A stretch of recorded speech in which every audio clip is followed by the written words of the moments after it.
Is having so far a good day. I want to say thank you for joining me.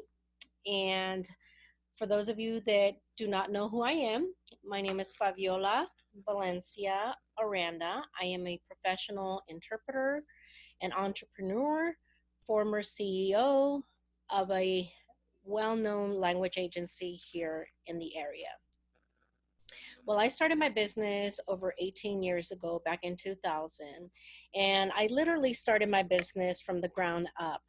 So many of us who are bilingual basically started our career, or many of us who are not currently working as interpreters, and we are bilinguals and we are interested in getting into an interpreting career.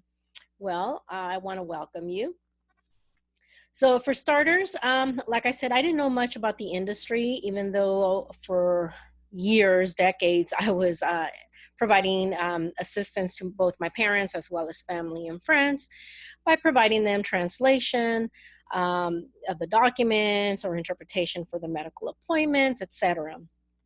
Well, back in 99, basically, there was an interaction while waiting for my mom to be seen at the doctor or at the hospital where I saw three people interacting. And once they were done, I approached them and I asked the what I know now. She was a Russian interpreter, and asked her what exactly it was that she was doing. And she said that she was a professional Russian interpreter.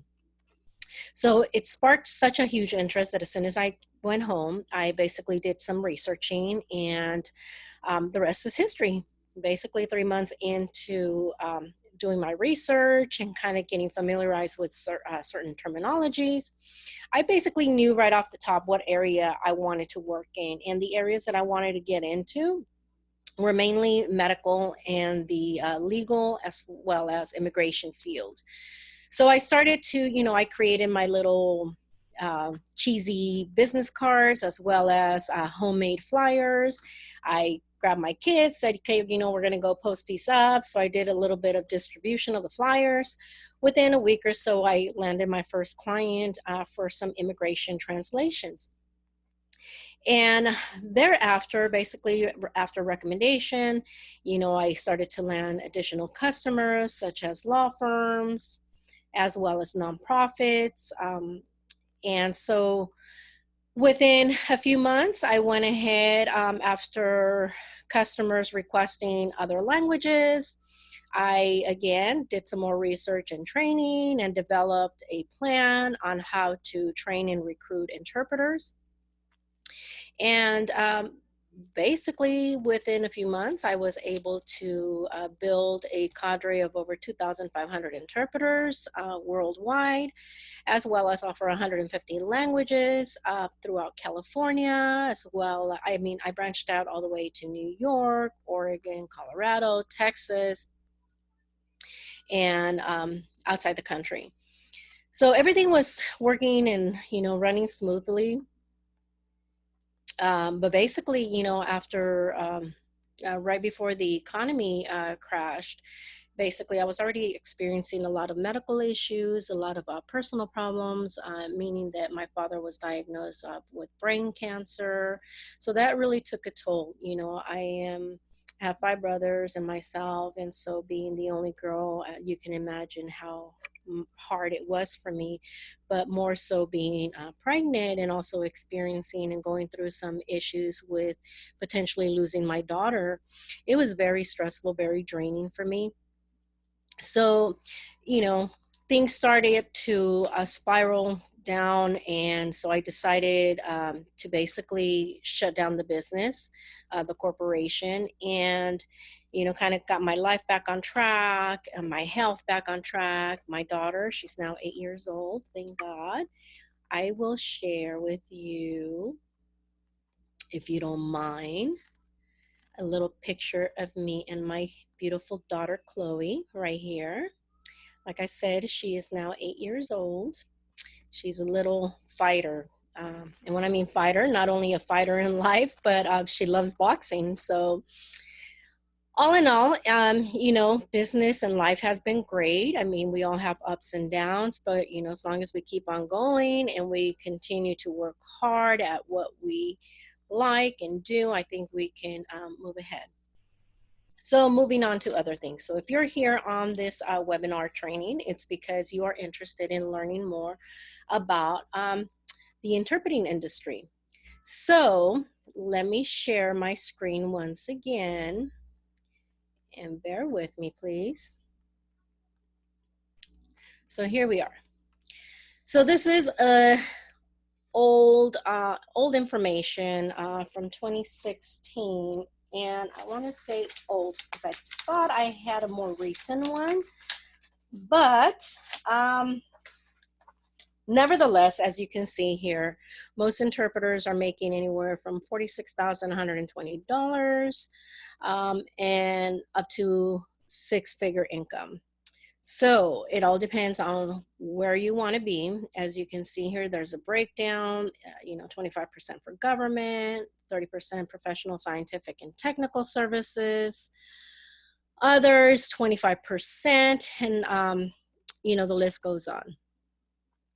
So if you are bilingual, if you are fluent in both the English language as well as the target language, then you, my friend, you are a good candidate to become an interpreter.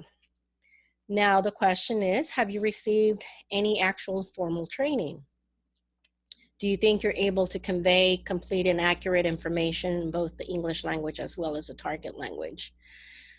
More importantly, are you able to work independently, understand your role as an interpreter? Because remember, just because you speak a second language doesn't mean that you are qualified to work as an interpreter, which I think a lot of people tend to consider that or take that into account. I'm sorry, let me get some water. Because to become an interpreter, there's so much involved. And number one is knowing your role. Number two is knowing the terminology, being fluent, so on and so forth.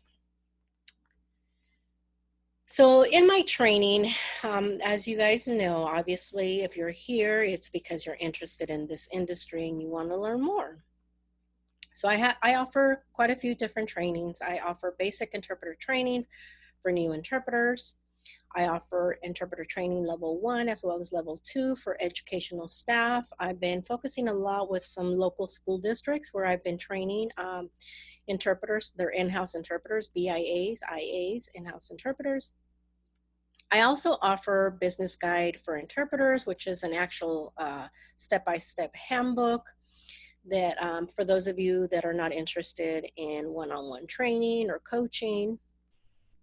I offer also basic guides, step-by-steps, resources, and so much more. Okay. So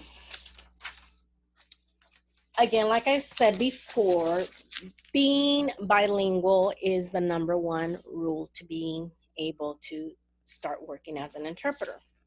Number two is having some business skills. So whether you have, or let me ask you and answer this for yourself. Do you have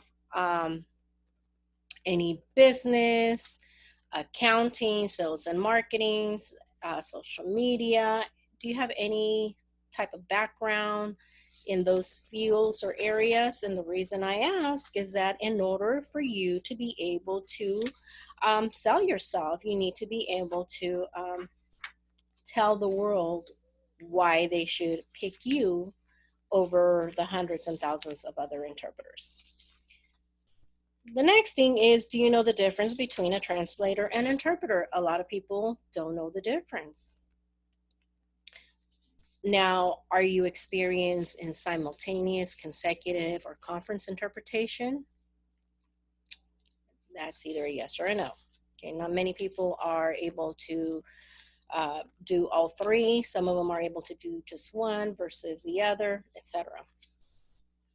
Who needs our services? Well, pretty much anyone and everyone out there. Anyone such as law firms, okay, medical facilities, hospitals, insurance companies, investigators, nonprofit organizations, real estate, and so on and so forth.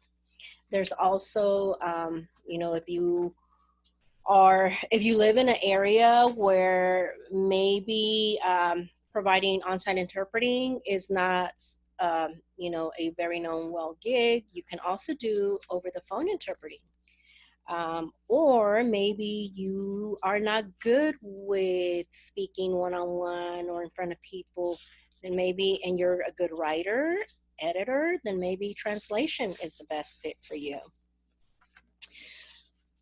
Now, maybe, let me ask you, maybe you're already working as an interpreter and you're just struggling to, get your own customers, and you're basically relying on the agencies, and maybe some of these agencies are nickel and diming you. Maybe some of these agencies don't pay within, your payment terms. Maybe they don't pay until 45 days after, or some even pay 90 days after. So depending on their contract.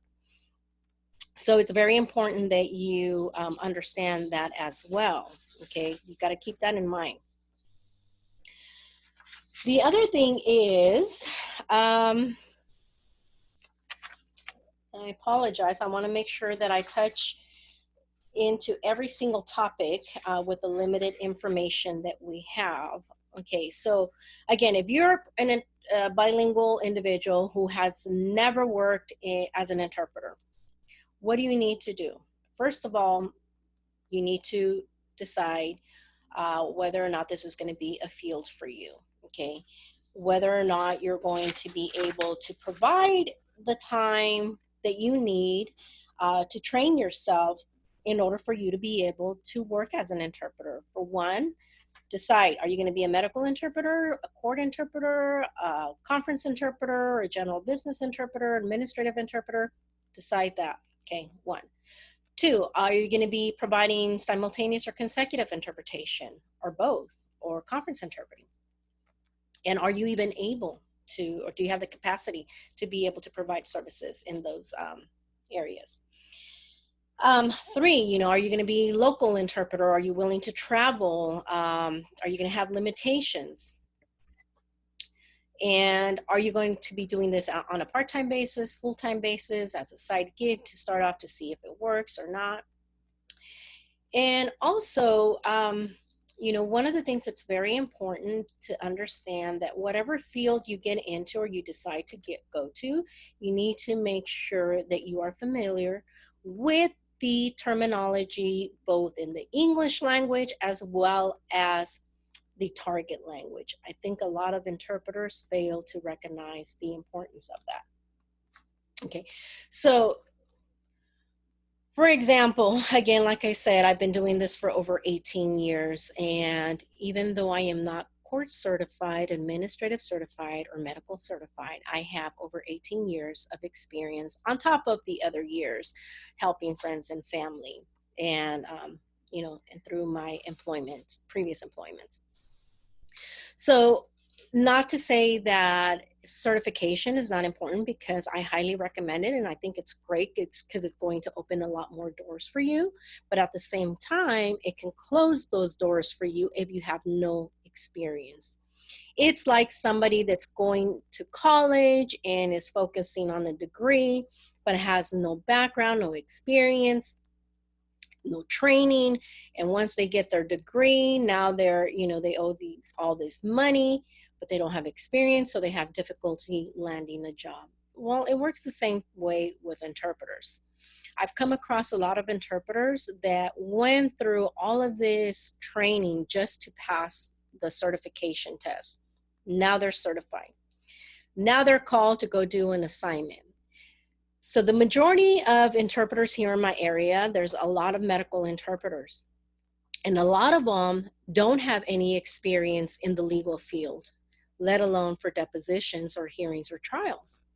So I came across, I had a situation not too long ago where a client of mine was in need of a certified court interpreter. Unfortunately, because of the short time frame that she needed the interpreter, she couldn't find anybody. So she went ahead and contacted me. She uses me for all of her assignments that are non-certified. And so she said, can you please rush over to the federal court, because I have this interpreter that an agency provided for me, but she's medical certified. And so once I arrived, guess what? This interpreter had no legal experience, no terminology experience in the legal field. So she got kind of chewed by the judge. And so then they called me up, asked me for my, qualifications and my experience. I had my resume as well as certain certificates showing some proof that I've attended, live trainings with terminology, with interpreting organizations.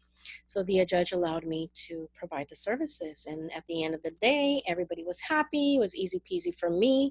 But unfortunately for the interpreter, as well as for everybody else, it was pretty stressful. So, having said that, it's very, very important that when you take on an assignment, once you start working as an interpreter, that you always get the details, what type of appointment, the location, the length of appointment, in order for you to prepare yourself. And if you feel that you don't have the skill sets or qualifications, decline the assignment. Don't put yourself in a bad situation, but more importantly, don't put the LEP at risk or the client, because as easy or difficult or hard as it is to get a client, you can lose a client just like that. So it's so important. And I think that's one of the things that has helped me, because I'm all about customer service and making sure that when my customers call me, that if I can help, I make sure that I find somebody to help them. If I can't, find somebody, I'll redirect them somewhere else. But at the same time, everybody, no filters, everybody's aware of my skills, qualifications, and experience. And therefore, that's why they continue to use me. And that's why I continue to be in business for over 18 years. So, if you want to start your career as an interpreter, like I said, it's very important that you meet those simple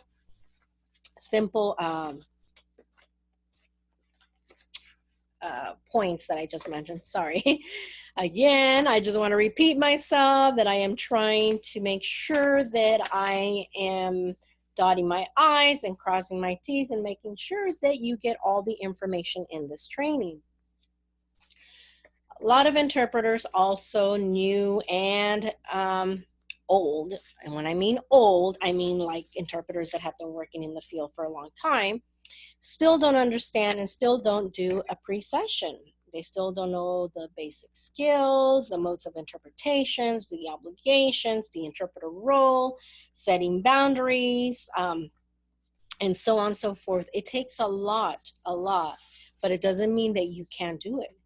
And I always recommend, in my years of business and working with interpreters, new interpreters that want to get into this field, like I always say, we create a business plan.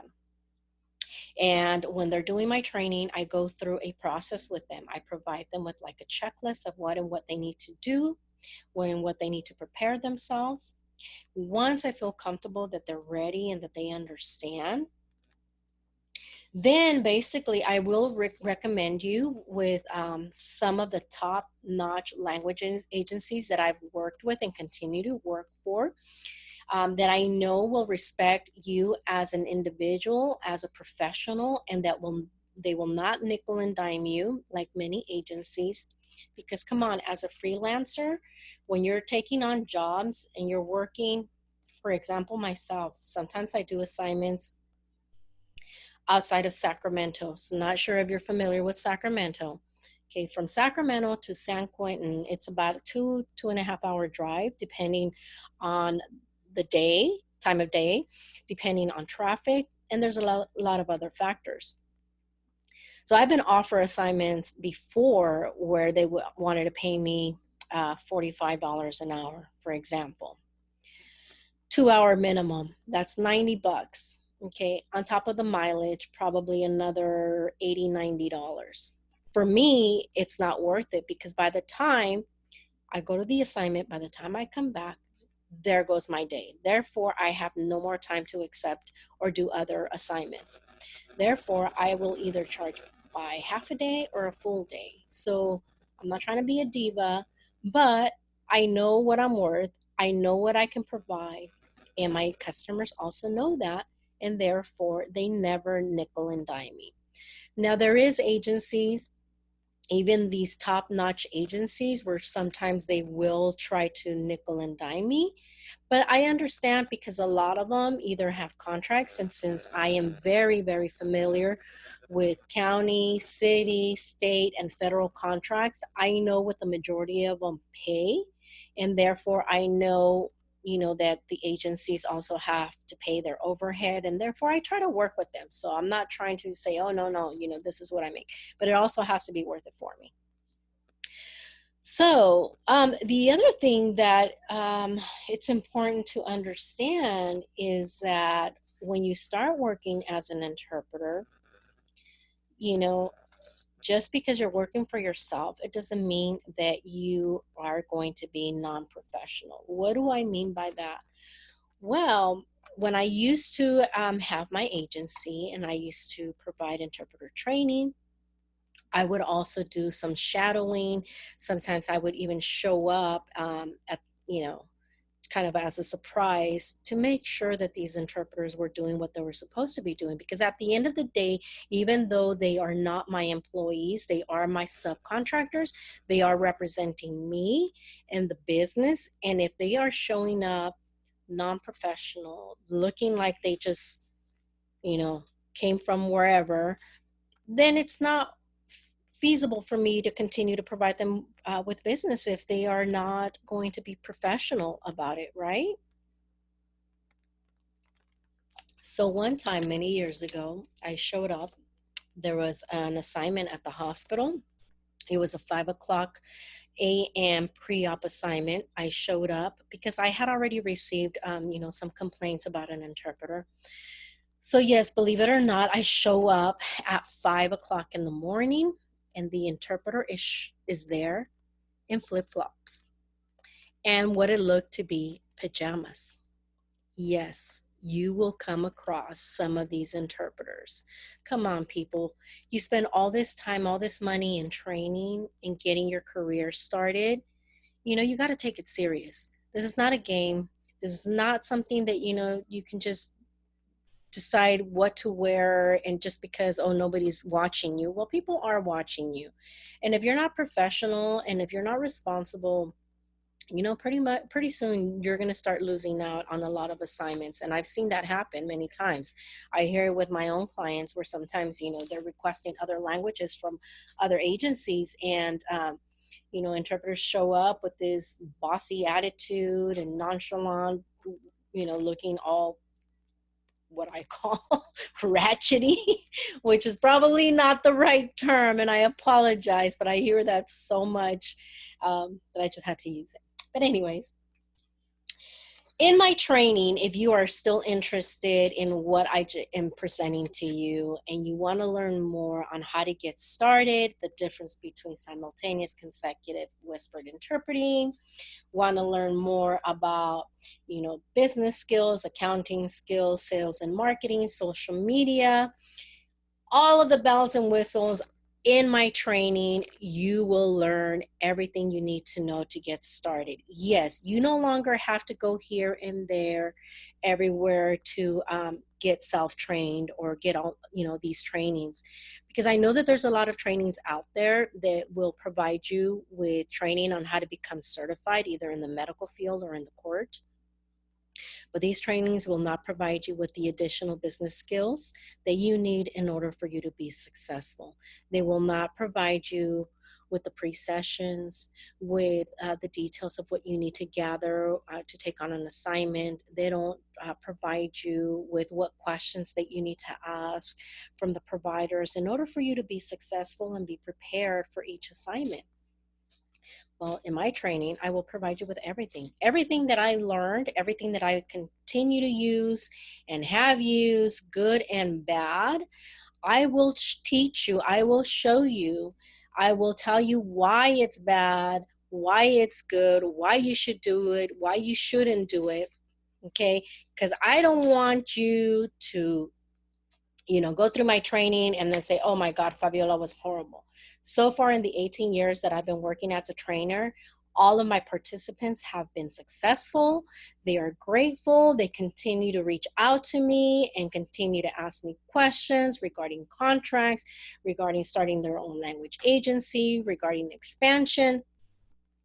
But also, very crucial is that you're going to finish this training with the sense of, oh my God, I have all of the tools, everything that I need to start my business, to start my career. Now, my experience, if I can recall, back in 2000 when I started, after 4 sessions, in-depth sessions with interpreters, I had them out on the field and working. The majority of them were making anywhere from low $500 a month up to even $3,500 a month, depending on how many hours, how many assignments they did, how much they wanted to work, and or how many assignments they could fit on their schedule.